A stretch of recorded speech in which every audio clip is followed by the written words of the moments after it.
Hello and welcome to study with Tushar. आज हम देखेंगे एक बहुत इंपॉर्टेंट टॉपिक यूपीएससी से रिलेटेड जिसका नाम है बुद्धिज्म।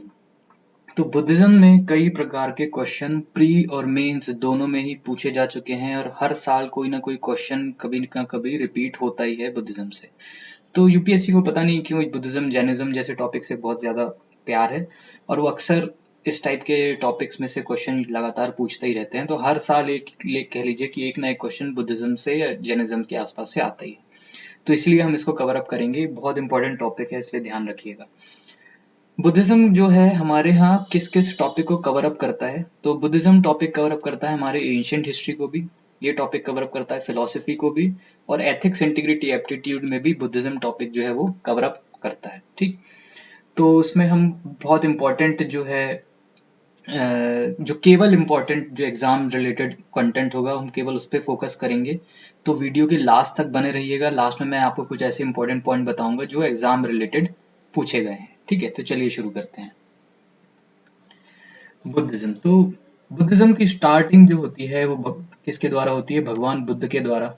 एवरीबडी नोज इस अबाउट इट कि भगवान बुद्ध का जो शुरुआती नाम था वो था सिद्धार्थ, जिनका जन्म हुआ था 563 बीसीई में, बिफोर कॉमन एरा के आसपास में। उनका जन्म हुआ था वैशाख पूर्णिमा पर लुम्बिनी में। लुम्बिनी अगर आप जानते होंगे कि ये लुम्बिनी जो है वो शक्य गण के अंदर आता था। ठीक है, तो उनके पिताजी थे, उनका नाम था शुद्धोधन। वो बेसिकली उस शक्य गण के चीफ थे। जो शक्य गण था वो एक रिपब्लिकन था, आपको ये पता होगा। रिपब्लिकन अक्सर उसको कहा जाता है। जो हमारे यहाँ शुरुआती डेमोक्रेसी जो लाई गई थी वो इन्हीं गणों के अंदर लाई गई थी, तो वो शक्य गण से बिलोंग करते थे। वहां पे डेमोक्रेसी थी और वहां का राजा बाय पीपल चॉइस हुआ था। ठीक है, तो उनके फादर जो यूजुअली रूल करते थे वो करते थे कपिलवस्तु से। और ये पूरा का पूरा गण जो था किसका पार्ट था? ये कोसल किंगडम का एक पार्ट था। ठीक है, इनकी माता का नाम महामाया था, जिनका जिनकी डेथ जो हो गई थी इनको जन्म देने के 7 दिन के भीतर में हो गई थी। इनकी इनको बाद में इनके जो स्टेप मदर थी, जो इनकी मौसी भी थी, उनका नाम था गौतमी। उन्होंने बाद में इनको पाला था। ठीक है, इनको जीवन भर में जितने भी दुख थे, सॉरोज ऑफ द वर्ल्ड, या उससे दूर रखा गया था और ये हमेशा लग्जरी और कंफर्टेबल लाइफ इन्होंने जी थी। तो सिद्धार्थ का जब जन्म हुआ था उससे रिलेटेड कई प्रकार के आप क्वेश्चन है वो आप किंवदंतियों में सुन सकते हैं। तो किंवदंतियों में जैसे ये भी चलता है कि जब उनका जन्म हुआ था तब उनके ऊपर शरीर में 32 ऐसे मार्क्स थे जिनसे वो पता चलता था कि वो कोई महापुरुष है। ठीक है, और बचपन से ही उनके बारे में कई इस प्रकार की ऐसी बातें भी कही गई थी कि जब सिद्धार्थ का जन्म हुआ था तब वो एक्स्ट्रॉर्डनरी कैपेबिलिटीज रखते थे। तो जैसे कि उनके शिक्षक जब उन्हें सिखाते थे तो वो ऐसे कुछ गहरे सवाल पूछते थे जो साधारण बच्चों को का पूछना जो होता है उसे माना ही नहीं जाता। इवन उनके टीचर्स भी कभी कभी उनसे सीखते थे कि वो ऐसे सवाल पूछते थे जो बहुत गहराई रखती थी। शुरुआत से ही उनको जो था प्राणियों के प्रति दया का भाव एक हुआ करता था। ठीक है, इसलिए जो सिद्धार्थ का जीवन था शुरुआत से ही बहुत ज्यादा स्टडी करने लायक है कि क्योंकि वो उनका जो व्यक्तित्व था वो सबसे ज्यादा अलग था। उनका जो विवाह हुआ था लगभग 16 वर्ष की आयु में हो गया था और उनकी पत्नी का नाम था यशोधरा। ठीक है, बाद में उनका एक पुत्र भी जन्म आया था जिसका नाम था राहुल। ठीक है, तो ये थी शुरुआती लाइफ भगवान बुद्ध की।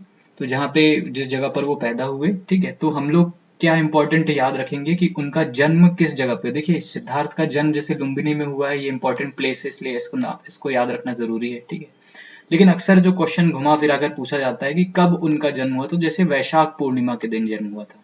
सन जो है वो 563 बीसी के आसपास में। उनके पिता का नाम आपको यूजुअली जैसे शुद्धोधन आप याद रख सकते हैं, लेकिन किस गण से बिलोंग करते थे? तो क्योंकि उनको बाद में शक्य मुनि भी नाम दिया गया था, वो शक्य गण से बिलोंग करते थे जो कपिला वस्तु से रूल किया जाता था और कोसल किंगडम का एक पार्ट था। ठीक है, कोसल किंगडम का एक पार्ट था। तो बड़ा सा एक कोसल किंगडम है, उसका एक कैपिटल है कपिला वस्तु और उसमें वो शक्य गण से बिलोंग करते थे। ठीक है, उनकी माता का नाम जैसे महामाया था। ये उनको पाला असल में किसने था? उनकी स्टेप मदर गौतमी, मतलब उनकी मौसी मौसी भी थी। ठीक है, अब देखते हैं नेक्स्ट। अब उनका जो निर्वाण का जो शुरुआत है, पाथ टू ट्रुथ, अब हम इसकी बात करेंगे वो कैसे चालू होता है। तो at the age of 29 he sees an old man, sick man, corpse and an aesthetic and when he is wandering in his kingdom. ठीक है, तो लगभग 29 वर्ष की उम्र तक में उन्होंने अपना जितना हाल फिलहाल जीवन जी लिया था उस समय एक बार वो राज्य भ्रमण के लिए निकले थे। उस राज्य भ्रमण में जो अक्सर जो किशोर या कुमार होते थे, प्रिंसेस जो होते थे, तो उनको राज भ्रमण करवाया जाता था। तो अक्सर उनके साथ ये होता था, जब जब वो राज भ्रमण के लिए निकलते थे ना, तो जितने भी इस प्रकार के लोग होते थे ना, उनको अगर कोई बीमार है, बुजुर्ग है, कोई मरा हुआ है, तो उनको सामने जो रोड थी उनको उस वहां से अलग कर दिया जाता था। लेकिन इस बार ऐसा हुआ कि जब वो जा रहे थे, तो उन्होंने इत्तेफाक से एक बुजुर्ग आदमी को देख लिया, एक बीमार आदमी को देख लिया, एक मृत शरीर को देख लिया, और एक सन्यासी को उन्होंने देख लिया था, ठीक है, अपने राज्य में घूमते हुए। फिर अचानक से उन्होंने ये सवाल अपने जो उनका जो चैरिटर था उससे ये सवाल पूछा कि ये क्या है, ठीक है। इसको आज तक उन्होंने ये चीज देखी नहीं थी अपने 29 साल के जीवन में, ठीक है। तब अचानक से उनको ये रियलाइज हुआ कि जीवन का कोई मीनिंग नहीं है, लाइफ का कोई मीनिंग नहीं है, और उन्होंने सोचा कि मैं जो दुनिया है उसको त्यागना बेहतर होगा ताकि मैं सत्य जान सकूं। तो ट्रूथ सीख करने के लिए उन्होंने क्या किया, वर्ल्ड का रिनंसिएशन करना, यही ज्यादा छोड़ा, ठीक है। तो उस समय क्या हुआ कि उन्होंने अपना जो पैलेस था, जो अपना किला था, उसको छोड़ दिया, किसके साथ में, चन्ना और उनके एक हॉर्स थे जिनका नाम था कंटक। तो घोड़े का नाम बेसिकली कंटक था, ये याद रखिएगा, और जिस चैरिटियर मतलब जो उनका जो सारथी था उसका नाम क्या था, चन्ना। उनके साथ उन्होंने क्या किया, घर का त्याग कर दिया। जब वो अपनी जर्नी की स्टार्टिंग कर रहे थे, तब उन्होंने उस समय पहले टीचर मिले। कई लोग ऐसा कहना है कि भगवान बुद्ध को कोई टीचर नहीं थे, वो अपने आप को सेल्फ रिनंसिएट उन्होंने किया था, बट वो बात की बात है। शुरुआत में हर किसी को गुरु लगता है, तो उनके शुरुआती टीचर थे, तो उनके दो शुरुआती टीचर थे, एक जिनका नाम था अलारा कालमा और दूसरा का नाम था उद्दक रामपुत्ता, ठीक है। ये शायद साउथ इंडिया से बिलोंग करते हैं। तो अलारा कलामा और उद्दक रामपुत्ता उनके शुरुआती टीचर्स रहे।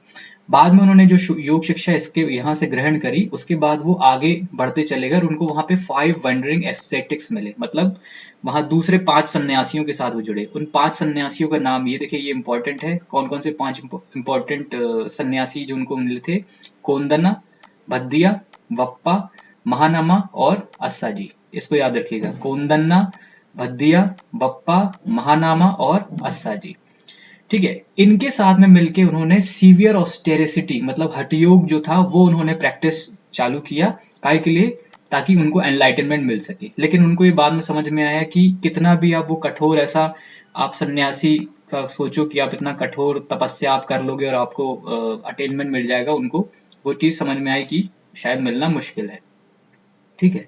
इसलिए क्या हुआ कि वो अपने 5 उन साथियों को छोड़कर एक विलेज के पास चले गए, सेनानी। उस गांव का नाम क्या था, सेनानी, ठीक है। जहां पर उनको एक स्त्री जिसका नाम था सुजाता, उसने उनको वहां पे ball of milk and rice मतलब एक खीर, सुजाता नाम की स्त्री ने उनको खीर पेश करी थी, ठीक है। क्योंकि यूजुअली लोगों के गांव के आसपास जो सन्यासी आते थे ना, तो सन्यासियों के लिए वहां के लोकल लोग कुछ कुछ लेकर आते हैं। तो वहां पर उनको क्या मिला, एक बोल ऑफ मतलब खीर उनको पेश करी, किसने, सुजाता ने। उन्होंने वहीं पर वो खीर सेवन करी और उसके बाद में वो पीपल ट्री जो है मतलब बोध गया का जो ट्री था उसके लिए फिर वो वहां से निकल पड़े थे, या शायद वहीं बैठे हुए थे, ठीक है। तो बोध गया के लिए वो निकलते हैं और फिर एक पीपल ट्री के नीचे वो बैठते हैं और लगभग 35 साल की उम्र में उनको क्या होता है, एनलाइटनमेंट प्राप्त होता है। तो 29 साल से 35 साल की उम्र के बीच में उनको एनलाइटनमेंट मतलब 5-6 सालों में उनको एनलाइटनमेंट मिल जाता है। वहां से वो क्या कहलाने लगते हैं, बुद्ध। बाद में उनका नाम क्या पड़ जाता है, सक्य मुनि। बुद्ध का मतलब बेसिकली क्या है, द एनलाइटनमेंट, ठीक। तो सक्य मुनि यहाँ से उनका नाम पड़ जाता है। तो ये एक छोटा एक हिस्टोरिकल पाथ है कि जैसे कैसे भगवान बुद्ध 29 साल की उम्र में घर से निकलते हैं, ठीक है। फिर उनको गुरु मिलते हैं 2 ठो, बाद में उनको 5 अपने शुरुआती साथी मिलते हैं। फिर उनको रियलाइजेशन होता है कि अपने आप को ऐसे हठयोग से आप पीड़ा देकर आप निर्वाण प्राप्ति नहीं कर सकते, और बाद में खीर वीर खाने आने के बाद में उनको फिर एनलाइटनमेंट मिलता है और बाद में वो क्या कहलाते हैं, बुद्ध नाम कहलाते हैं। तो सिद्धार्थ से नाम चेंज होके क्या हो गया, बुद्ध, जिनको हम क्या कहते हैं, एनलाइटनमेंट। अब इसके बाद जब उन्होंने एनलाइटनमेंट मिल जाता है तो एक ऐसी ऐसी उधर पे किवदंती है कि जब एनलाइटनमेंट उनको मिलता है तो क्या करते हैं, तो ऐसी किवदंती में आता है कि जिस समय उनको एनलाइटनमेंट मिला था तो उन्होंने एक बार जमीन पे घूसा मार के देखा था। तो उससे क्या हो गया था, जमीन कांपने लगी थी। तो उनको समझ में आ गया था कि हाँ मैं एनलाइटन हो गया हूँ, ठीक है। बाकी अलग अलग थ्योरीज लोगों ने अलग अलग टाइप से पेश करी है, जितना मुझे मालूम था मैंने आपको बताया। तो जब उन्हें एनलाइटनमेंट उनको मिल जाता है तो अपना पहला सेरेमन मतलब पहला अपना प्रवचन जो देते हैं वो देते हैं सरनाथ में। इंपॉर्टेंट सिटी है, इसका नाम याद रखिएगा। He gives his first sermon इन सरनाथ। ये सरनाथ बेसिकली कहाँ पे है, वाराणसी के पास में है। और वो कौन से 5 कंपेनियन थे जिनको उन्होंने अपना पहला सरमन दिया था? यही जो हम लोगों ने देखा, जिनका नाम था कोंडन्ना, भद्दिया, बप्पा, महानामा और अस्साजी। यही इनके सबसे पहले शिष्य भी बने। तो पहले जो इनके शिष्य थे, जो पहले कंपेनियन थे, उन्हीं को उन्होंने अपना पहला क्या दिया? फर्स्ट सरमन, पहला प्रवचन दिया। ठीक है, तो जो पहले इनके 5 कंपेनियन थे वही इनके पहले शिष्य भी बने। ठीक है, और यहाँ से इन्होंने क्या क्या कहा इस चीज को? धम्मचक्र प्रवर्तन। ये प्राकृत भाषा में, वहाँ की लोकल भाषा में, जिसे हम कहते हैं धर्मचक्र परिवर्तन, the turning of wheel of धर्म। ठीक है, इनके जो पहले ये 5 डिसाइपल्स थे, इनको खुद को जब ये सत्य क्या ज्ञात हो गया तो इनका क्या नाम हो गया? अरहत। तो जिनको पहला सत्य ज्ञात हुआ उनका नाम क्या हो गया? अरहत। तो ये नाम याद रखिएगा। जो सबसे शुरुआती उनके 5 शिष्य थे, जब इनको सत्य का अनुभूति हो गई तब इन्हें क्या हम कहलाने लगे? अरहत कहलाने लगे। ज्यादातर जो इनकी शिक्षा होती थी वो किस भाषा में होती थी? प्राकृत भाषा में ये शिक्षा देते थे। किस भाषा में शिक्षा देते थे? प्राकृत भाषा में। ठीक है, जब इन्होंने अपना पहला प्रवचन दिया था, तब उन्होंने क्या किया था कि धम्म सिखाने के लिए अपना पाथ जो था वो डिसाइड कर लिया था। और इसके बाद ये कई प्रकार की प्लेसेस पे ये गए, उन्होंने कई सारे फॉलोअर्स अपने साथ ज्वाइन किए, और जो जितने सारे ज्यादा इनके फॉलोअर्स जुड़ते चले गए, कुल मिलाकर वो क्या कहलाने लगा फिर? संघ। तो जो गुट जिनके इनके भगवान बुद्ध के साथ चलता था, या अगर वो पीछे रह भी जाता था, तो उनको क्या कहलाते थे? संघ। जहाँ पे भगवान बुद्ध की शिक्षा डिस्कस होती थी, वो क्या कहलाने लगा था? संघ। तो यहां से चालू होता है क्या? धर्मचक्र परिवर्तन। अब देखते हैं संघ। इससे रिलेटेड कई ऐसे छोटे छोटे क्वेश्चन आते हैं कि संघ क्या है। ठीक है, तो संघ बेसिकली हम कहते हैं द बॉडी ऑफ डिसाइपल्स। ऐसे ग्रुप में लोग जब वहां बैठते हैं, भगवान बुद्ध प्रवचन दे रहे हैं, सब लोग जो शिक्षा ग्रहण कर रहे हैं, तो वो पूरा का पूरा क्या कहलाता है? एक संघ कहलाता है। तो संघ में यूजुअली मॉन्क्स और नन्स दोनों होते हैं। ठीक है, वो भी हम डिस्कस करेंगे मॉन्क्स और नंग्स का कैसा था। तो ऐसा स्टोरी ऐसी चली आती है कि शुरुआत में केवल जो मेल हुआ करते थे मॉन्क्स, वही लोग संघ ज्वाइन करते थे, लेकिन बाद में भगवान बुद्ध के बड़े भाई और उनके शिष्य भी थे जिनका नाम था आनंद। आनंद ने बेसिकली भगवान बुद्ध को बोला था कि आप स्त्रियों को भी ज्वाइन करवाइए संघ, जिसमें उन्होंने सबसे पहले जो एक उनकी जो हम डिस्कस करेंगे आगे कि किसको सबसे पहले किया था बाद में। ठीक है, तो उनके जो डिसाइपल्स होते थे उनको भिक्खुज या भिक्खुणी कहते थे, ये प्राकृत भाषा में। अगर हम संस्कृत में बात करें तो उनको भिक्षु या भिक्षुणी कहा जाएगा। तो भिक्खु और भुक्कनी जो उनके डिसाइपल्स होते थे वो संघ ज्वाइन करते थे।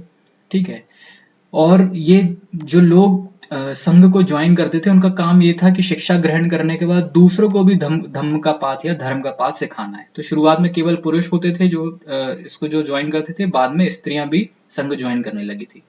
आनंद जो थे सबसे पहले उन्होंने भगवान बुद्ध के पीछे लग के उनको कहा था कि नहीं, आप स्त्रियों को भी संघ में ज्वाइन करने का मौका दीजिए। ठीक है, बुद्ध की जो सब पहली जो फॉस्टर मदर थी, महाप्रजापति गौतमी, जो उनकी स्टेप मदर जो थी, वो सबसे पहली संघ में पहली भिक्षुणी बनी थी। ठीक है, तो उनकी माता जो थी वो उनकी सबसे पहली भिक्षुणी थी। ठीक है, वो भिक्षुणियां जो कि ऐसी जगहों पर संघ जो ज्वाइन करती थी और बाद में जो धर्म सिखाने लगती थी या धम्म सिखाती थी, उनको थेरी बोला जाता था। क्या जो शिक्षा देने लगी थी उनको क्या बोला जाता था? थेरी बोला जाता था। अगर थेरी की आप शब्द वर्ण समझे तो उनको कहा जाता है क्या? Respected women. ठीक है, जो संघ को एंटर करती है। ठीक है, अब संघ में कौन कौन आ सकता था? तो संघ किसी के लिए छोटा बड़ा नहीं था, संघ हर कोई ज्वाइन करता था, चाहे आप वो राजा हो, चाहे वेल्दी मैन हो, कोई हम्बलर फोक हो, वर्कर हो, कोई स्लेव्स हो, आर्टिसन हो, कोई भी आकर संघ ज्वाइन कर सकता था। और संघ का इंटरनल फंक्शन वैसे ही वर्क करता था जैसे गण संघ का किया जाता था, जहां पर डिस्कशंस होते थे और उसके बाद डिस्कशंस के ऊपर ही डिसीजन लिया जाता था। मतलब वहां पे कोई सोल पर्पस नहीं था कि कोई कोई राजा टाइप से कोई बात करेगा और सब नहीं, सारी संघ की सहमति के साथ में वहां पे डिसीजंस लिए जाते थे। तो जैसे गण संघ का फंक्शन होता था, सेम टू सेम संघ का फंक्शन भी वैसा ही होता था। अब देखते हैं बुद्धिज्म की शिक्षा, द डॉक्ट्रिन ऑफ बुद्धिज्म। क्या किस बेसिस पे चलता है बुद्धिज्म? ठीक, तो बुद्धिज्म की पांच जो है मेन डॉक्ट्रिन्स है जिसके ऊपर बुद्धिज्म चलता है। पहला है आर्य सच्चानी, जैसे हम कहते हैं 4 नोबल ट्रुथ। दूसरा है अष्टांगिक मार्ग, 8 फोल्ड पाथ। तीसरा है द मिडिल पाथ। चौथा है social code of conduct and पांचवा क्या है? निर्वाण या अटेनमेंट ऑफ निर्वाण या निब्बान। ठीक है, तो इन 5 बेसिक डॉक्ट्रिन्स के ऊपर क्या चलता है? बुद्धिज्म। अब बुद्धिज्म की टीचिंग जो है, 3 इंपॉर्टेंट पिलर्स हैं बुद्धिज्म की टीचिंग में। बुद्ध द फाउंडर जिसे हम कहते हैं, दूसरा है धम्म जिसे उनकी टीचिंग कहा जाता है, और तीसरा है संघ। तो बुद्ध धम्म संघ पे, इन 3 पिलर्स पे क्या चलती है, बुद्धिज्म की टीचिंग चलती है। ठीक है, अब भगवान बुद्ध ने क्या कहा है कि हमारी जो शिक्षा दी गई है, भगवान बुद्ध के द्वारा जो शिक्षा दी गई है, वो जीवन भर के उतार चढ़ाव, जैसे टर्बुलेंट रिवर होती है ना जीवन की, कि कैसे उतार चढ़ाव में जीवन हमारा चल रहा है, तो लाइफ की जो सफरिंग होती है उससे निकालने के लिए भगवान बुद्ध की टीचिंग है। ठीक है, उन्होंने इस बात को भी एक्सेप्ट किया है कि उनकी अकेली टीचिंग्स पर आप टोटल बिलीव ना करें, वो केवल एक उपाय मात्र है, अंत नहीं है। तो भगवान बुद्ध स्वयं ये कहते हैं कि हम जो बुद्ध जो शिक्षा दे रहे हैं, बुद्ध की जो शिक्षा है वो अकेली क्या है, किस प्रकार की, केवल उपाय मात्र है। आपको इस जीवन मरण का जो दुख की जो समस्याएं हैं जिससे आप लोग पीड़ित हैं, उससे बाहर निकालने के लिए केवल वो क्या है, पत्थर की लकीर नहीं है कि आप उसी पर चलते हैं। ठीक है, ये भगवान बुद्ध का स्वयं का कहना है। अब अपन बात करते हैं एक एक करके, जो डॉक्ट्रिन ऑफ बुद्ध है, बुद्धिज्म है, वो किस पे डिपेंड करता है। तो पहला आता है 4 नोबल ट्रुथ, जीवन के 4 कठोर सत्य। ठीक है, तो भगवान बुद्ध की जो टीचिंग्स होती थी उसमें वो धम्म के पाथ को में लोगों को लाने के लिए लोगों को 4 सत्य बताते थे, जो 4 सत्य का जानना जो बहुत जरूरी है। पहला है ट्रुथ ऑफ सफरिंग, दुख। एवरीथिंग इज सफरिंग, सब्बम दुखम जिसे कहा है, कि सर्वम दुखम, हर जगह पे दुख ही है। ठीक है, अगर आप देखेंगे जीवन में कहाँ पे भी आपको दुख ही मिलेगा, अगर हर जगह पर आप देखते चले जाएंगे तो आपको दुख ही दिखाई देता है। तो ट्रुथ ऑफ सफरिंग बेसिकली क्या है कि सब में दुख है, मतलब सबम दुखम। दूसरा है उनका truth of cause of suffering, समुदाय। समुदाय बेसिकली उन्होंने क्या कहा है, डिजायर। तो जो डिजायर बेसिकली क्या है, the main cause of suffering है। मनुष्य के जीवन में अगर उसको दुख है तो उसका कारण कोई ना कोई उसकी डिजायर होती है, अगर वो उसके अंदर वो डिजायर नहीं होगी तो उसको वो दुख भी नहीं होगा। और truth of and of suffering क्या होता है, अगर मनुष्य इस पीड़ा से निकलना चाहता है, जो उसका निरोध है वो क्या है, द अटेनमेंट ऑफ निर्वाण या निब्बान। तो अगर आप डिजायर छोड़ दोगे तो आपको क्या मिल जाएगा, निर्वाण मिल जाएगा, तो आपका दुख भी क्या हो जाएगा, खत्म हो जाएगा। और कौन सा मार्ग जो है वो आपको इस निर्वाण को मिला सकता है, the truth of path leading to end of suffering. End of suffering basically किससे मिल सकता है, अष्टांगिक मार्ग से। तो अष्टांगिक मार्ग से अगर आप करते हैं तो आपको निर्वाण की प्राप्ति हो सकती है, क्योंकि अष्टांगिक मार्ग बेसिकली आपको किससे दूर करवा देगा, डिजायर से दूर करवा देगा। फिर आता है अष्टांगिक मार्ग। अब ये अष्टांगिक मार्ग जो आपको दुख से निवारण दिलवाता है, तो वो अष्टांगिक मार्ग बेसिकली है क्या। ठीक है, तो बुद्ध ने जो शिक्षा दी थी उसमें यूजुअली लोगों को कहा जाता था कि आप स्टडी करें, मेडिटेट करें, थिंक करें, सोचें, और सही वेज में एक्ट करें, ताकि आपको जो 4 नोबल ट्रुथ हो वो आपको समझ में आ जाए। ठीक है, अब उनके 8 फोल्ड पाथ बेसिकली क्या थे, इसी को बताने के लिए थे। तो पहला रहता है राइट अंडरस्टैंडिंग, जिसे हम कहते हैं सम्मा धृति, या इसको सम्यक धृति भी कहा जाता है। तो सम्यक धृति मतलब दृष्टि, या सम्यक दृष्टि इस टाइप की है कि अगर आप सही चीजों को देख पाएंगे, समझ पाएंगे, तो आपको समझ में आ जाएगी उसकी सत्यता, और सत्यता अगर आपको समझ में आ जाएगी तो आप उसका निवारण भी निकाल लेंगे। ठीक है, दूसरा है राइट थॉट और एटीट्यूड, जिसे हम कहते हैं सम्म संकल्प या सम्यक संकल्प। ठीक है, तो आपके विचार या आपका एटीट्यूड किसी चीज को लेकर कैसा है वो आपको सही पता होना चाहिए। किस चीज के लिए हमें कैसे बर्ताव करना है, ये आपका एटीट्यूड ही उस चीज को लेकर आपको निर्माण दिला सकता है। तीसरा है राइट स्पीच, सम्यक वाच्य, सम्यक वाक्य या सम्यक वाच्य। ठीक है, तो सही स्पीच बोलना भी जरूरी है। हमारे जो मुंह में अगर हम कुछ भी बोलने लगेंगे तो वो समस्या और बढ़ा देगा। तो अगर सही प्रकार की स्पीच अगर हम रखते हैं तो वो आपको निर्वाण दिला सकती है। फिर आता है राइट एक्शन, राइट एक्शन जिसको कहते हैं सम्यकमंता या सम्यक कर्म। ठीक है, इसमें क्या होता है, इसमें उन्होंने 5 प्रकार के एक्ट दिए गए, जिसे एथिकल कोड ऑफ कंडक्ट के अंदर रखा गया है। किसको रखा गया है, एथिकल कोड ऑफ कंडक्ट। पहले 5 में क्या है, पहले नॉन वायलेंस, अहिंसा। दूसरा डू नॉट स्टील, चोरी नहीं करना। प्रैक्टिस सिलिबसी, ब्रह्मचर्य। तीसरा झूठ नहीं बोलना। और 5वां कि किसी प्रकार के नशीला पदार्थ ना करना, डू नॉट यूज इंटॉक्सिकेंट। तो ये 5 प्रकार की चीजें अगर आप करते हैं, अगर आप हिंसा नहीं करते, अगर आप चोरी नहीं करते, अगर आप ब्रह्मचर्य रखते हैं, अगर आप झूठ नहीं बोलते और किसी प्रकार का नशा नहीं करते, तो आपके अंदर क्या है, राइट एक्शन आप इजीली कंडक्ट कर लेंगे। तो चौथा क्या है, राइट एक्शन। पांचवा आता है राइट लाइवलीहुड, सम्यक आजीवा या सम्यक आजीविका। इसमें क्या है कि सही प्रकार की अगर आप अपने जीवन में कैरियर चूज करते हैं जहां पर आपको किसी प्रकार का कोई क्राइम ना करना पड़े, तो आप अपना जीवन क्या है सुखमय तरीके से जी सकते हैं। फिर आता है राइट एफर्ट और एनर्जी, इसे कहते हैं सम्यक व्यायाम या सम्यक व्यायाम। अगर आप अपनी एनर्जी का सही स्रोत निकाल सके, अपनी एनर्जी को सही जगह यूज कर सके, तो वो राइट एफर्ट की तरफ जाएगी। अगर हमारा ऊर्जा अगर हम ऐसे गलत कामों के लिए करेंगे तो उसका गलत परिणाम, अगर हम कोई गलत काम करेंगे तो उस पर हमारा एक गलत उसका असर होगा, अगर सही काम करेंगे तो उसका सही असर निकलेगा। ठीक है। फिर आता है राइट माइंडफुलनेस, सम्यक सती या सम्यक सृष्टि। ठीक है। इसमें ये होता है कि जब आपका विचार, जो आपकी जो माइंडफुलनेस है, अगर वो सही रास्ते पे चल रहा है तो आप इजिली सही रास्ते पे चलेंगे। फिर आता है लास्ट में राइट कंसंट्रेशन और मेडिटेशन, जिसे सम्म समाधि या सम्यक समाधि कहा जाता है। तो आपकी जो कंसंट्रेशन होता है, ये यूजुअली जो मन हमारा कंटिन्यूस भगता या घूमता हुआ रहता है, अगर उस पर हमारा मेडिटेशन अगर हमारा सही होगा, उस फोकस अगर हमारा सही होगा, तो कंसंट्रेशन हमारा बेटर होगा, जो समाधि की स्थिति है। तो ये अष्टांगिक मार्ग जो है ये भगवान बुद्ध के द्वारा बताए गए थे। ठीक। अब अपन नेक्स्ट देखते हैं। अब भगवान बुद्ध की फिलॉसफी क्या है, किस विचारधारा पे बुद्धिज्म बेसिकली टिका हुआ है। तो वो विचारधारा इस प्रकार की है, द वर्ल्ड इज ट्रांसिएंट, अनिक मतलब अनित्य। जो दुनिया है वो कैसी है, अनित्य है, अनित्य है। ठीक है।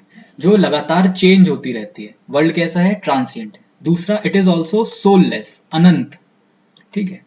जीवन असल में कैसा है, अनंत है। ब्रह्मांड दुनिया असल में कैसी है, अनंत है। इसमें तीसरी चीज क्या है, इट हैज सॉरोज, सब में क्या है, दुख भरा हुआ है। ठीक है। Humans can rise above the worldly trouble through penance, अगर आप तपस्या करते हैं तो इस प्रकार की जीवन की दुख से आप बाहर निकल सकते हैं। तो भगवान बुद्ध ने बेसिकली क्या किया है कि हमको ये शिक्षा दी है इन तीनों चारों की वजह से, क्योंकि हमारे यहाँ जो सोशल वर्ल्ड जो क्रिएट हुआ है ना, वो ह्यूमंस के द्वारा ही क्रिएट किया गया है, कोई डिवाइन ओरिजिन नहीं है। तो जीवन भर में जो भी चीज चल रही है वो हमारे ही द्वारा क्रिएट करी गई है। वो किसी ईश्वर ने ऐसा नहीं कहा है कि यही चीज होनी चाहिए या ऐसी ही चीज होनी चाहिए, ये सब हमारा क्रिएट हुआ है। अगर हम राइट एक्शन रखते हैं तो हम साइकिल ऑफ रीबर्थ से निकल सकते हैं। तो देखिए, बुद्धिज्म फिलॉसफी बोलती है इस बात को कि हाँ, साइकिल ऑफ रीबर्थ होता है। ठीक है। और आप सेल्फ रियलाइजेशन के थ्रू इस रीबर्थ की साइकिल से निकल सकते हैं। तो लोगों का जो जीवन मरण का जो सिस्टम है उस पर बुद्धिज्म फोकस करता है। ठीक है। लेकिन यहाँ पर एक चीज है, बुद्धिज्म में गॉड और सोल के आइडियाज को रिजेक्ट किया गया है, लेकिन ट्रांसमाइग्रेशन को एक्सेप्ट किया। मतलब जो cycle of birth and rebirth है, इसको तो एक्सेप्टेशन है, लेकिन ईश्वर अलग से होता है और आत्मा का एक अलग कोई एंटिटी है, इस हिसाब से बुद्धिज्म उसको एक्सेप्ट नहीं करता। ठीक है। तो ये फिलॉसफी बुद्धिज्म की फिलॉसफी है। अब आता है बुद्धिस्ट बिलीव्स। बुद्धिज्म में जो भगवान बुद्ध की शिक्षा है उसके अलावा में, देखिए ये बात याद रखिए कि हर चीज भगवान बुद्ध ने नहीं दी है। कई जो बाद के आए हुए जो दूसरे इंपॉर्टेंट पर्सनालिटीज रही हैं बुद्धिज्म में, उन्होंने कुछ कुछ चीजें बाद में बुद्धिज्म में ऐड करी। तो इसमें ये जो चीजें हैं वो भगवान बुद्ध ने नहीं बताई है, लेकिन बाद में उसमें एक्सेप्ट किया गया है। तो बुद्धिस्टों के बीच में कुछ इंपॉर्टेंट बिलीव्स होते हैं, जैसे कि पूरा का पूरा जो यूनिवर्स है उसमें कई प्रकार के रेल्स में बना गया है। ठीक है। कई प्रकार के रेल्म्स होते हैं यहाँ पे, और हर रेल्म में अलग प्रकार के बींग्स रहते हैं। ठीक है। तो अब इसकी ट्रुथनेस कितनी है इसके ऊपर कोई गया नहीं है, बट ये बिलीफ सिस्टम चलता चला आ रहा है, इसलिए हम इसको देख रहे हैं। ठीक है। तो इस रेल्म में ऐसे 10 प्रकार के उन्होंने बींग्स बताए हैं, जो अलग अलग प्रकार। तो ये जो 10 जो आप ये देख रहे हैं, ये रेल्म्स की बात ही करी जा रही है। ठीक है। तो फर्स्ट वाला जो रेल्म है, इसमें जो अगर आप ये टॉप में देखेंगे तो वहां पर कौन रहते हैं, बुद्ध रहते हैं। ठीक है। सेकंड वाला जो है वहां पर लोग रहते हैं, बोधिसत्व रहते हैं। फिर प्रत्येक बुद्ध, जहां पर हर कोई कौन है, बुद्ध। चौथी जगह पर रहते हैं सर्वाक। पांचवी जगह पर हेवनली बींग्स रहते हैं, जो स्वर्ग वर्ग से आए हुए हैं। ठीक है। छठवीं जगह पर रहते हैं ह्यूमन बींग्स। सातवीं जगह पर रहते हैं असुर, उसके बाद बीस्ट, उसके बाद प्रेत, और उसके बाद डिप्रेव्ड मैन। ठीक है। अब क्या होता है कि ये जो इन्होंने रेम्स बताए हैं ना, रेम्स को भी उन्होंने ऐसे डिसाइड नहीं किया कि कोई दुनिया कहीं बताई गई हो कि कोई स्वर्ग लोग ऐसी जगह है या वर्ग लोग ऐसी जगह, उन्होंने ये नहीं कहा है। उन्होंने किसको कहा है कि जब किसी सेम टाइम पे अगर एक कोई मनुष्य है वो सेल्फिश रहता है, जहां पर अगर वो सेल्फिश रहेगा तो वो अपना खुद का नर्क स्वयं ही बना लेता है, ठीक है। लेकिन अगर उसके अंदर कंपैशनेटनेस है या जो भगवान बुद्ध के द्वारा जो उसने कंपैशन सिखाया गया है, तो वो अपना खुद का स्वर्ग भी वहां क्रिएट कर सकता है, ठीक है। दूसरी चीज उन्होंने यहाँ पर ये कही है कि अलग अलग प्रकार के लोग जीवन में जो एक दूसरे से जो जुड़े होते हैं ना, वो उनके कार्मिक रिजल्ट के कारण होता है। आप अपने कर्म के कारण दूसरे के साथ आप जुड़े हुए हैं, ठीक है। तीसरी चीज उन्होंने यहाँ पर ये बताई है कि लोगों को जो एंग्जाइटी है, जो ये घबराहट है या गिल्ट है कि मेरे से गलती हो गई, इस प्रकार की जो दुर्भावनाएं होती है उसको रिजेक्ट कर देना चाहिए और अपने काम और पीसफुल माइंड को क्या करना चाहिए, एक्सेप्ट करना चाहिए। तो यूजुअली किन चीजों के ऊपर मनुष्य को फोकस करना चाहिए, काम और पीसफुल माइंड के ऊपर पे फोकस करना चाहिए। चाहे स्थिति कैसी भी हो, आप एंग्जाइटी और गिल्ट को कभी भी अपने अंदर नहीं आने दें, ठीक है। तो ये बुद्धिस्ट बिलीव्स है। अब देखते हैं भगवान बुद्ध का मिडिल पाथ। मिडिल पाथ से रिलेटेड कई बार क्वेश्चंस आए हैं, ठीक है। तो भगवान बुद्ध ने जो हमको जो रास्ता बताया है ट्रांसमाइग्रेशन से निकलने का, सेल्फ रियलाइजेशन का, उसको बेसिकली मिडिल पाथ पे ज्यादा फोकस करके बोला जाता है, ठीक है। तो भगवान बुद्ध ये कहते हैं अगर कोई एक पर्सन अगर 8 फोल्ड पाथ वो फॉलो अप करता है तो वो अपनी डेस्टिनेशन या मतलब जो निर्वाण जो प्राप्ति होगी वो बिना किसी पंडित पुरोहित के वो प्राप्त कर सकता है, ठीक है। तो अगर मान लीजिए आप 8 फोल्ड पाथ पर चलते हैं तो आपको निर्वाण बड़ी इजीली प्राप्त हो जाएगा, आपको कर्मकांडी ब्राह्मण के सिखाए शिक्षा पर नहीं चलना पड़ेगा, ठीक है। तो निर्वाण ही बेसिकली क्या है, अल्टीमेट गोल है उनकी टीचिंग का। अब निर्वाण या निर्माण का मतलब क्या होता है, एक्सटेंशन ऑफ डिजायर, मतलब डिजायर का खत्म हो जाना, मोह अटैचमेंट का खत्म हो जाना, ग्रीड लालच का खत्म हो जाना, इग्नोरेंस अज्ञान का खत्म हो जाना, हेट्रेड या नफरत का खत्म हो जाना और ईगो का खत्म हो जाना, मतलब घमंड का खत्म हो जाना ही क्या है, निर्वाण है। तो जिसके अंदर अगर इच्छाएं खत्म है, मोह खत्म है, लालच खत्म है, अज्ञान खत्म है, नफरत खत्म है, या जलन या ईर्ष्या खत्म है, और घमंड जिसके अंदर नहीं है, वो क्या है, ऑलरेडी निर्वाण प्राप्ति कर चुका है, ठीक है। तो ये बेसिकली निर्वाण बेसिकली उन्होंने क्या बताया, यही ध्रुव है, यही एटर्नल है, यही डिजायरेबल है, यही शुभ है और यही सुख है, यही हैप्पीनेस आपको दे सकता है, ठीक है। और इसको प्राप्त करने के लिए आपको कई जन्म लेने की जरूरत नहीं है, जो आपकी प्रेजेंट लाइफ है आप उसी समय इसको प्राप्त कर सकते हैं और हर कोई इसको प्राप्त कर सकता है, ये भगवान बुद्ध का कहना था।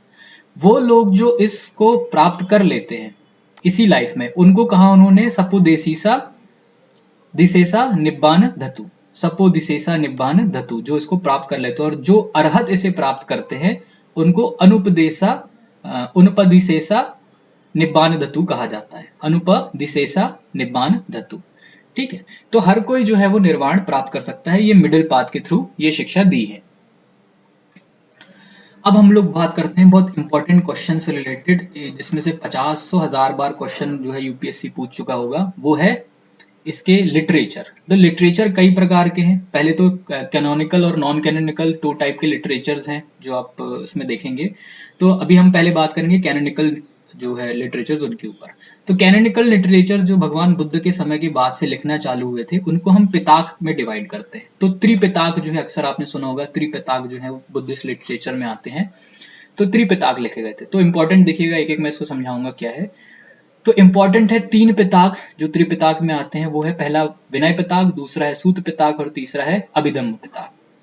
हर एक पिताक जो है वो डिफरेंट टाइप के इसमें अलग अलग तरीके से बटा है। तो विनय पिताक में 5 बुक्स हैं, सूत पिताक में 5 कलेक्शंस हैं, उन कलेक्शंस के अंदर बुक्स लिखी गई हैं, और अभिधम्म पिताक में 7 बुक्स हैं। तो पहले हम विनय पिताक और अभिधम्म पिताक देखेंगे, ठीक है। तो पहले देखेंगे अपन विनय पिताक। विनय पिताक बेसिकली डिवाइड कैसे है, उसमें पहले सूत पिताक, फिर खंडक और एक परिवर।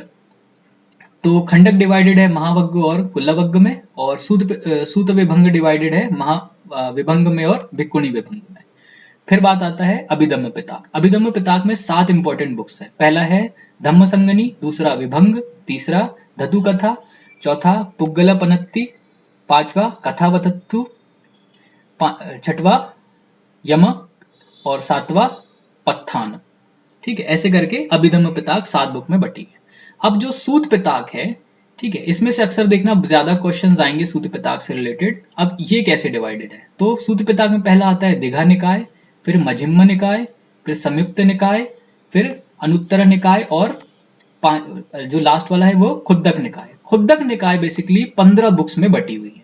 अब वो 15 बुक्स कौन कौन सी है? पहला है खुद्दक पाठ, दूसरा धम्मपाद, तीसरा उद्दन, फिर इत्तुवतक, फिर सूतनिपात, फिर विमान वत्थु, फिर पेतवत्थु, फिर थेरा गाथा, फिर थेरी गाथा, फिर जातक, फिर निर्देश, फिर पति संविधा, फिर अपदान, फिर बुद्ध वंशा और फिर लास्ट वाला चर्या पिताक। ठीक है। अब इसमें यूजुअली क्वेश्चन अगर पूछा जाता है कि जातक कथाएं बेसिकली कहां से आती है, वो त्रिपिताक के सूत पिताक के खुद्दक निकाय की एक बुक है जिसमें जातक कथा लिखी है।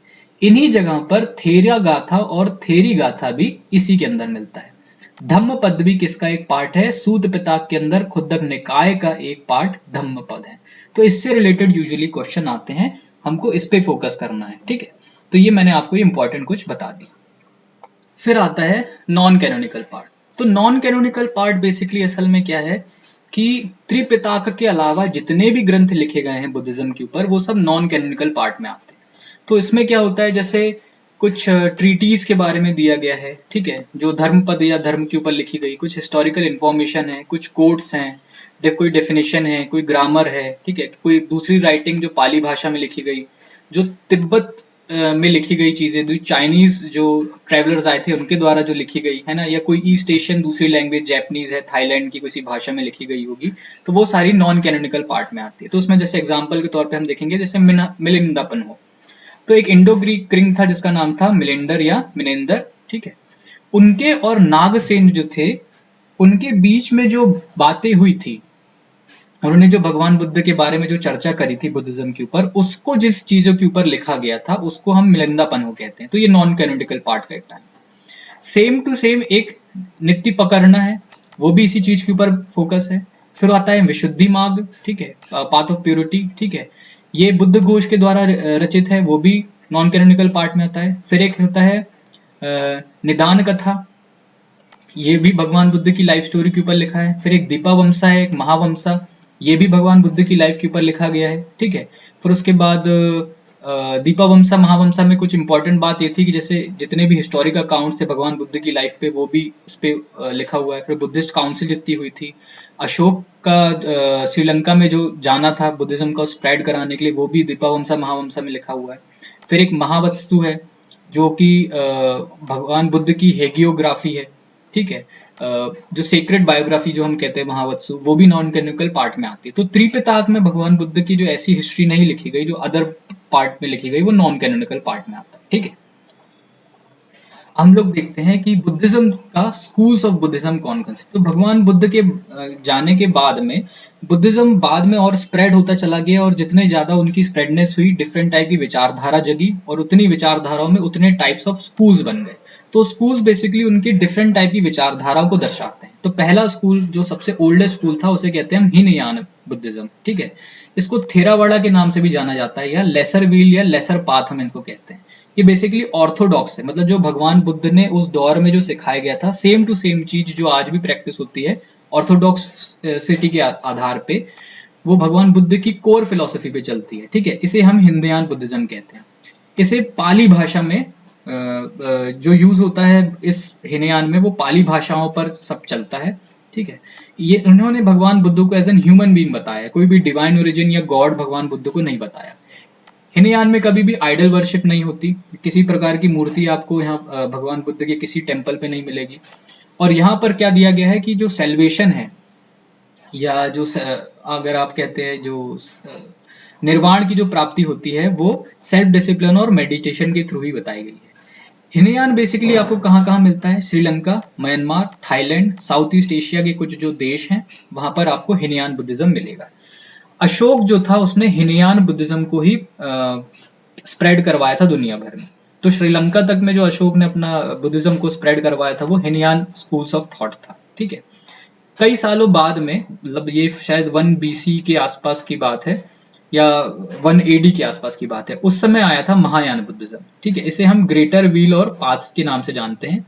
ये हेट्रोडॉक्स स्कूल्स ऑफ फिलोसफी है, मतलब जो जिन्होंने नई विचारधाराओं को अपनाया था। इनके लिटरेचर ज्यादातर आपको संस्कृत में मिलेंगे, जहां पर हिनयान के पाली भाषा में थे, इनके संस्कृत भाषा में।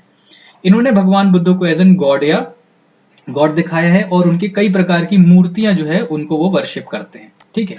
उसके बाद में बोधिसत्व की भी फिलोसफी कौन दे रहे हैं, महायान बुद्धिज्म वाले दे रहे हैं, ठीक है। इन्हें यूनिवर्सल लिबरेशंस में ये बिलीव करते हैं, ठीक है। और इन्होंने कहा कि सेल्वेशन आपको कैसे मिल सकता है, अगर आप भगवान बुद्ध पर विश्वास रखते हैं, उन पर टोटल डिवोशन रखते हैं, तो आप क्या पा सकते हैं, ये सेल्वेशन पा सकते हैं, ठीक है। अब ये स्कूल ऑफ थॉट आपको कहाँ पे मिलता है, जापान में, चाइना में और दूसरी एशियन कंट्रीज में आपको ये स्कूल ऑफ थॉट मिलता है, ठीक है। अब जो दूसरे, जिसे हम सेकंड अशोक कहते हैं ना, कनिष्क, ये बेसिकली इसने महायान बुद्धिज्म को स्प्रेड कराया था दुनिया भर में, ठीक है। तो ये दो इंपॉर्टेंट स्कूल्स ऑफ थॉट्स रहे हैं, हिनयान और महायान। बाद में निकल के आता है क्या, वज्रयान बुद्धिज्म, ठीक है। इसे हम डायमंड व्हील के नाम से भी जानते हैं, या इसको दूसरे नाम से भी जाना जाता है, मंत्रयान या तंत्रयान। इसमें तांत्रिक या एसोएट्रिक बुद्धिज्म जो है वो इसमें यूजुअली प्रैक्टिस होता है। तो इसमें क्या होता है, जहां पर पहले हिनयान और महायान में भगवान बुद्ध की इंपॉर्टेंस थी, यहाँ पर आपको कई प्रकार के दूसरे देवी देवता जो हैं ये सब आपको यहाँ इसी चीज में दिखाई देंगे, ठीक। अब ये अपीयरेंस कब हुआ है, ये अपीयर होता है लगभग 8th सेंचुरी के आसपास में, ठीक है। और फाइनली स्टैब्लिश हो जाता है तिब्बत में 11th सेंचुरी के आसपास में। तो जो शुरुआती बुद्धिज्म में हिनयान है वो आपको 1 AD के पहले ही मिलेगा, 1 AD के आसपास में आपको महायान बुद्धिज्म आपको मिलेगा, और 8th सेंचुरी के आसपास में, 8th सेंचुरी AD के आसपास में आपको जो वज्रयान बुद्धिज्म है उसकी स्थापना होती है, जो 11th सेंचुरी में फाइनली तिब्बत में बेस्ड हो जाता है, ठीक है। अब ये दो ट्रुथ के ऊपर बेस्ड करते हैं, इनके टू ट्रुथ के ऊपर इनका फोकस होता है। पहला कन्वेंशनल, जिसमें क्या कहा गया है, कंसेंसस रियलिटी और कॉमन सेंस नोशन के आधार पर चलते हैं, जहां पर तर्क वितर्क की बातें होती है। और दूसरा जो है अल्टीमेट, जिसे हम अवेकन या अलाइटन माइंड के विचारधारा पे चलते हैं। ये लोग ज्यादातर सिंबॉलिक लैंग्वेज यूज करते हैं, जिसे समुदाय भाषा बोला जाता है या टुलाइट लैंग्वेज बोली जाती है। अकेला यही बुद्धिज्म है जिसमें तारा, जो फियर्स डाइटी है, जो तारा की जो आप ये मूर्ति देख रहे हैं, गॉडेस तारा की जो आप मूर्ति देख रहे हैं, यहाँ पर इन्हीं को पूजा जाता है, ठीक है। तो यहाँ पर भगवान बुद्ध के साथ में दूसरे देवी देवताओं में तारा जो गॉडेस है उनको भी पूजा जाता है, ठीक है। इनका यूजुअली मेन फोकस होता है गुरु के ऊपर, जिनको लामा बोला जाता है, जो तिब्बत में बेस है। तो जैसे दलाई लामा के बारे में आप जानते हैं, ठीक है। तो दलाई लामा जो पूजा जाता है वो बेसिकली वज्रयान बुद्धिज्म के आधार पे उन्हें पूजा जाता है, ठीक है। अब इनको कौन लोग प्रैक्टिस करते हैं, तो ईस्टर्न इंडिया में बंगाल, बिहार, तिब्बत, नेपाल, भूटान और मंगोलिया जो है, इन देशों में वज्रयान बुद्धिज्म जो है स्प्रेड है, और यहीं पर सबसे ज्यादा इन्हें पूजा जाता है, ठीक। अब इंपॉर्टेंट राइटर्स की बात करते हैं। ये सबसे ज्यादा इंपॉर्टेंट है क्वेश्चन, जो यूजुअली पूछा जाता है यूपीएससी में, ठीक है। पहला है अश्वघोष। अश्वघोष ने बेसिकली बुद्ध चरित्र लिखा था संस्कृत में, ठीक है। ये कनिष्क के दौर में लिखा था, कनिष्क का टाइम जहां पर महायान बुद्धिज्म स्प्रेड हुआ था, उसी समय में अश्वघोष ने क्या लिखा था, बुद्ध चरित्र। दूसरे हैं नागार्जुन। ये इन्होंने मध्यमक स्कूल्स ऑफ महायान जो है उन्होंने इसको फाउंड आउट किया था। तो बाद में एक और स्कूल वज्रयान के बाद में पैदा हुआ था, जिसका नाम था मध्यमक स्कूल, ठीक है। ये महायान का ही एक क्या था, एक पार्ट था। इसको फाउंड आउट किया था नागार्जुन ने। एक सतवाहन किंग थे जिनका नाम था गौतमी पुत्र सताकर्णी, ठीक है। गौतमी पुत्र सताकर्णी, ये उनके कंटेम्प्रेरी थे। तो किस टाइम पे कौन था ये आपको, ये भी अक्सर यूजुअली पूछा जाता है, ठीक है। फिर असांग। असांग ये क्या थे, एक योगाचार्य थे, या जिन्हें हम विज्ञानवाद के आधार पर जो बातें करते हैं ना, या विज्ञानवाद पे जो चलते थे, वो एक योगाचार्य थे, इनके इंपॉर्टेंट टीचर थे उसके। फिर आज दूसरे आते हैं वसुबंधु। इन्होंने अभिधम्मक शोका वो इन्होंने लिखा है, ठीक है। तो उन्होंने बहुत एक अच्छी टिप्पणी करी थी बुद्धिज्म के ऊपर, जो धर्म शोका जो है उसके ऊपर लिखी गई है, ठीक है। तो इसको आप देख सकते हैं बाद में।